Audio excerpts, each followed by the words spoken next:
Halo teman-teman semua, selamat datang kembali di channel Try Code Indonesia.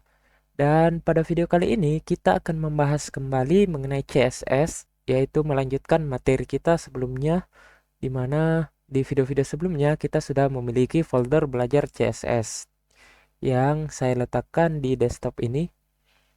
Kemudian di sini teman-teman bisa buka foldernya dan kita review kembali apa-apa saja yang sudah kita bahas di video-video sebelumnya. Di video sebelumnya kita sudah membahas mengenai descendant selector, kemudian ada direct descendant selector, ada selector di mana pada pertemuan 6 ini kita membahas mengenai selector dengan ID, dengan kelas, dan lain-lain. Dan di sini kita masih membahas mengenai selector pada CSS, di mana pada video kali ini kita akan membahas selector yang dapat kita gunakan untuk menyeleksi elemen setelah elemen lainnya, atau biasa kita kenal dengan istilah adjacent selector atau next sibling selector. Jadi misal seperti ini, kita buat saja foldernya untuk pertemuan ke-9 ini. Kita berikan nama adjacent selector seperti ini. Kita refresh supaya file-filenya ini berurutan. Dan jika sudah, teman-teman bisa buka folder pertemuan 9 ini ke dalam kode editor teman-teman. Di sini saya gunakan Visual Studio Code. Untuk halaman welcome ini kita tutup saja.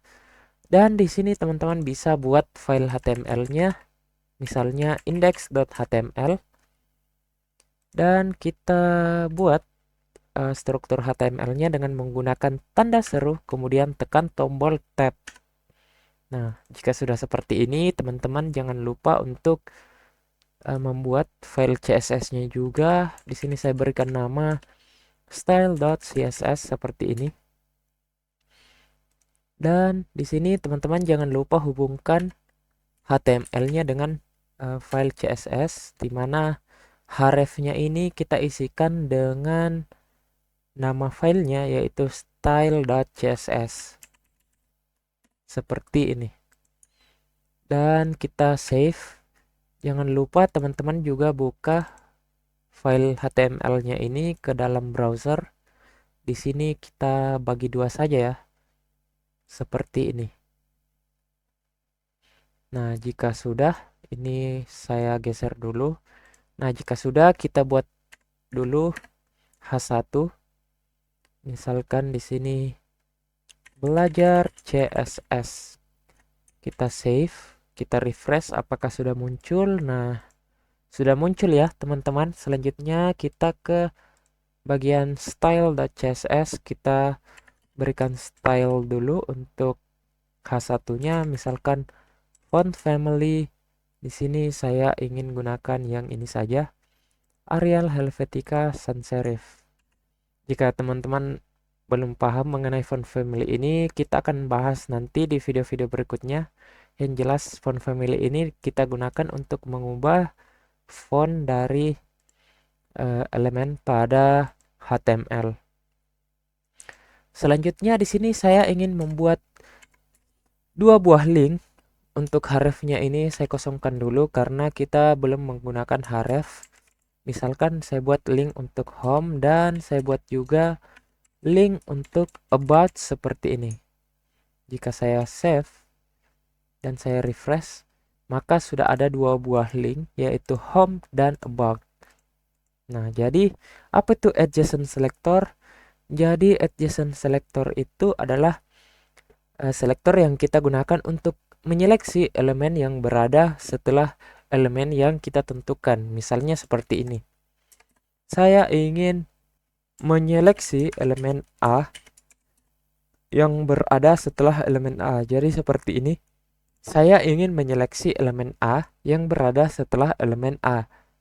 Dan saya ingin berikan style, misal color. Kita ubah jadi red seperti ini. Dan kita refresh untuk halaman webnya. Nah, jadi elemen A yang berada setelah elemen A, maka akan dikenakan style color red seperti ini. Jadi elemen about ini berada setelah elemen A atau elemen anchor ya teman-teman, atau disebut juga dengan link. Oke, lalu bagaimana jika kita buat satu lagi? Di sini saya ingin buat contoh yang lain seperti ini. Home, about, misalkan di sini kita buat kontak, lalu kita save. Maka untuk link kontak ini teman-teman bisa tebak dulu kira-kira warnanya merah atau tidak. Ini kita refresh, maka elemen kontak juga berwarna merah. Kenapa dia warna merah juga? Karena teman-teman bisa lihat di sini kita menyeleksi elemen A yang berada setelah elemen A. Jadi dia kontak ini berada setelah elemen A juga. About ini juga berada setelah elemen A. Tapi home ini dia tidak berada setelah elemen A, makanya dia tidak dikenakan style color red ini. Teman-teman juga bisa melakukan misal seperti ini ya, A plus A plus A seperti ini.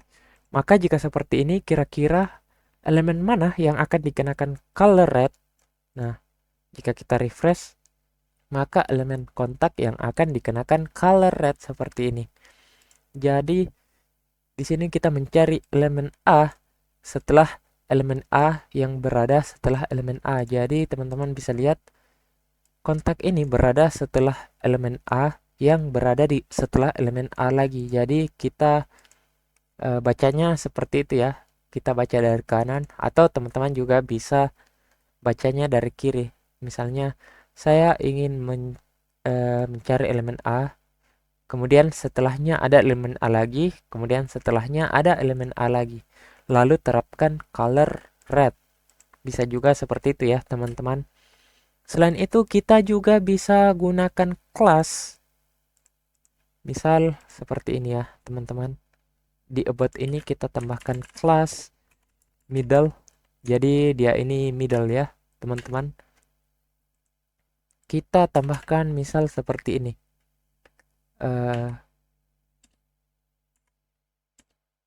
Kelas middle. Kemudian plus A. Kita ingin berikan background color aqua seperti ini. Maka di sini kita ingin cari elemen A yang berada setelah elemen dengan kelas middle. Jadi yang kita seleksi adalah kontak ya teman-teman, karena dia ini elemen A yang berada setelah elemen yang memiliki kelas middle. Lalu kita terapkan background color aqua. Coba kita refresh. Nah, maka teman-teman bisa lihat jika saya perbesar, kontak ini sudah memiliki background color aqua. Jadi seperti itu ya teman-teman. Di sini kita hapus dulu, lalu kita save dan kita refresh, maka kembali seperti semula. Nah, di sini kita hapus juga seperti ini. Kita refresh, maka kembali seperti semula. Nah, salah satu contoh di sini yang akan saya berikan ke teman-teman, contoh penerapan dari adjacent selector ini, misalnya seperti ini. Kita ingin cari elemen A setelah elemen A. Kemudian di sini misal kita ingin berikan margin left seperti ini. Kita isi dengan 28 pixel. Kita save dan kita refresh. Maka elemen A yang berada setelah elemen A akan diberikan jarak atau margin di sisi kirinya sebesar 28 pixel. Jadi teman-teman bisa lihat about ini di sisi kirinya ada margin atau jarak sebesar 28 pixel. Begitu pula dengan kontak di sisi kirinya ada margin atau jarak sebesar 28 pixel.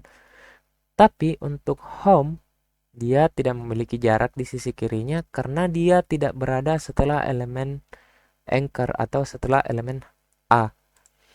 Jadi mungkin begitu pembahasan kita mengenai adjacent selector ini. Semoga teman-teman paham dan semoga teman-teman makin semangat belajarnya dan teman-teman bisa berkreasi lagi untuk menggunakan selektor-selektor di CSS ini untuk memberikan style pada website yang teman-teman buat. Jadi mungkin cukup sekian dulu video kita kali ini.